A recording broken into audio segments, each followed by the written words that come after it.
All right, time now to chat motor racing. Chop Sipuka joins us via Zoom, and I have the pleasure of welcoming in studio Mr. Xolile Litlaka. We're going to be looking back at their trailblazing run in the second round of the SA Endurance Series, but also their love of cars and their careers now in the sport. Welcome both to Inside Sports right here on eNCA.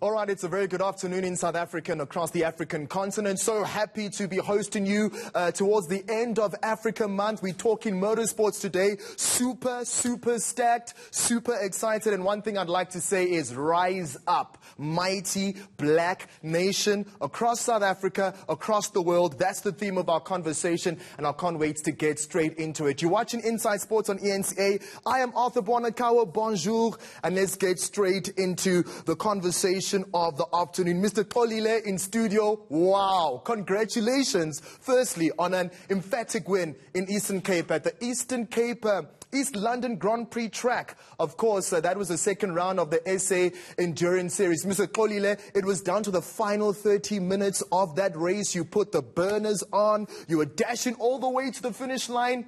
Tata's finest won it incredibly. Your opening thoughts to that victory? Well, firstly, thanks for having us. Thanks for giving us this platform and promoting this historic victory from myself and Chops. What a lovely moment. Yeah. What a moment to live for. You know, rural boys coming in their hometown, coming for a victory. I had the pleasure of taking the car for the last 30 minutes and taking it over the line. It was probably one of the most exciting and the most beautiful days I've ever experienced. History was made. Wow, history was made, Mr. Xolile. Let's bring in your partner in crime, of course, the legendary Chop Sipuka. Chops, welcome to the show. I mean, wow, how personal was that triumph for you? As you've heard your partner, Mr. Xolile, just saying that it was a history-making moment.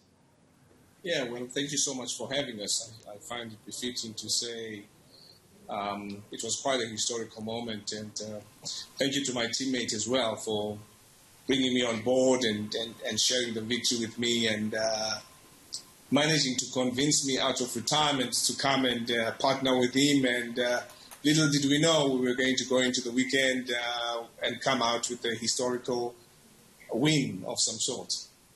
You know, it's been 8 years since you've been in the speed lane, in the hot seat. I mean, what's the motivation this time? What is the objective, Chops? Look, a lot of it, Xolile sitting there in the studio has a lot to do with it, because it's like every time I met him on a different circuit and he was racing and he kept saying, Chops, you've got to come back. And I've said to him, look, I think my time is up here. So he managed to convince me, and I shared this with my family, and my family said, well, I don't think there's any other better man fitting at this point in time to bring you on board. So I think because you're also homeboys, so go out and do it together and do it in style. Good one. I love that. At least we have managed to get Xolile to get you out of retirement for some trailblazing record milestones. Xolile, I mean, speaking about you, 2 years ago, probably 2 to 3 years ago is when you were introduced to the sport, and you just come onto the scene and you burst on like you are this talented, massive legend. I mean, talk to us about just what was going on in your mind building up to making that decision to say, I'm going to do motorsports and of this caliber. To be honest, it all happened by luck. Yes. I've been a person who is totally in love with machines. Businesses that I've operated and owned are machine-based. And this one occasion of motor racing was influenced by my son, Wow. Lewa, on a track day where we had to visit a track in Swartkops, and we saw a GT3 car taking people for hot laps. Little did I know that I would get hooked to the sport. Wow. And thanks to the family of Stradale, we belong to a team called Stradale. Yes. They've been running these cars for many, many years. Uncle Harry and his son, Charles Oranges. They brought me in. They taught me how to drive these cars. They taught me how to the etiquette of the sport. Yes. They taught me a whole lot of things about this, because thanks to that family and thanks to the entire team of Stradale that brought me on board and nurtured me across for the past 2.5 years.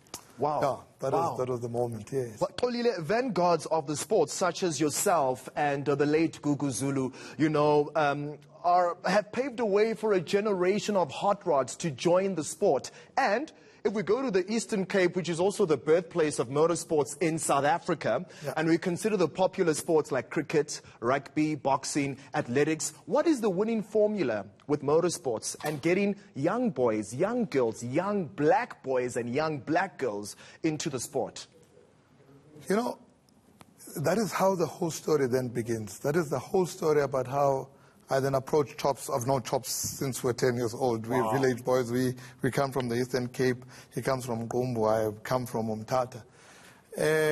When I joined the sport, the one thing I recognized, and I went to my team and said, look, I don't see a lot of us up here. I don't see a lot of black people, if I were to put it that way, up here.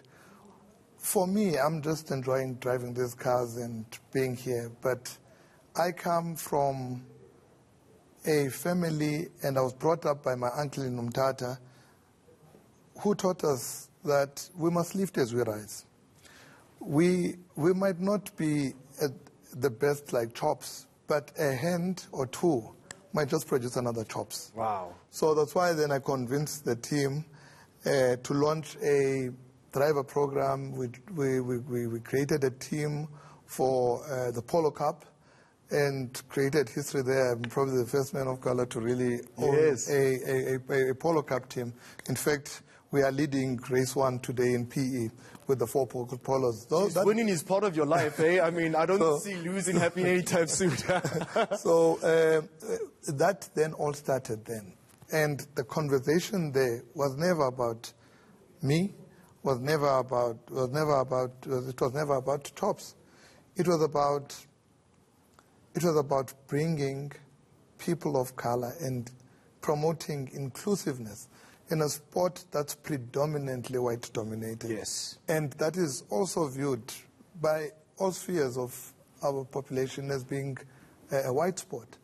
And then the vision was, let's bring boys and girls, black, white, whatever color, all children of our country, put them together as a rainbow nation and give them an opportunity and platform.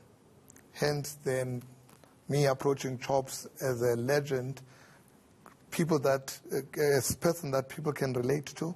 They can identify with Chops, young boys.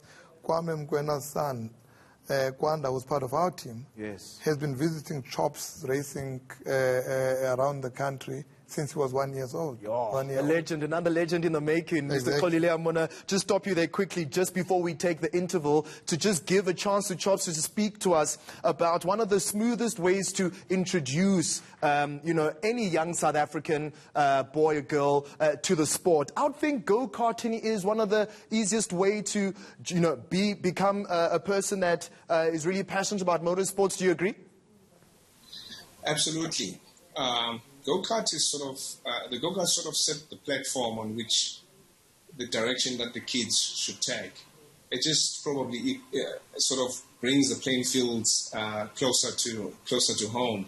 But more importantly, because in go-karting you use various chassis, and various chassis have got different characteristics of behavior around how the other one is very good in handling, the other one is good coming out of corners. So there's an advantage over the other one. So we've all often said, if we want to create equal platforms for everybody, maybe there's this country that must start ahead and develop a chassis that is the same and the same engine.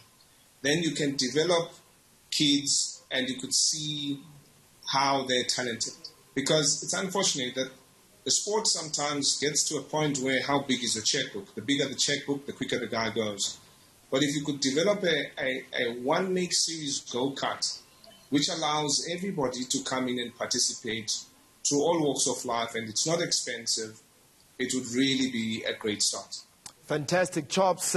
Wow, a legend in motorsports here, just giving us his take on an introduction to motorsports. I've got the two legends in studio. This is just 7 days after they became the first South African black duo to win the SA Endurance Series 4-hour race. We're in conversation with the legends. You're watching Inside Sports. We'll be back for more petrol head action right here on eNCA.